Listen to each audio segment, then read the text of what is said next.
గమనించాలి.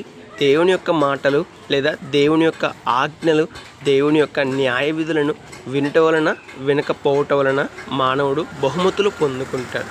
ఏంటిది? దేవుని మాటలు వినటం వల్ల బహుమతి ఉందా?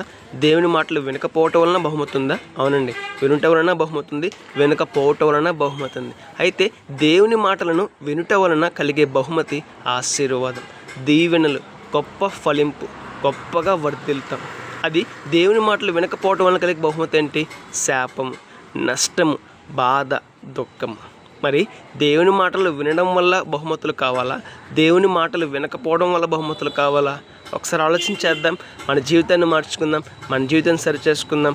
దేవుని మాటల ప్రకారంగా, దేవుని ఆజ్ఞల ప్రకారంగా, దేవుని ఉద్దేశానికి అనుసారంగా, దేవుని యొక్క మనస్సుకు తగినట్లుగా జీవిద్దాం. శ్రేష్టమైన ఆశీర్వాదాన్ని పొందుకుందాం, శ్రేష్టమైన దీవెనలు పొందుకుందాం, గొప్పగా ఫలిద్దాం.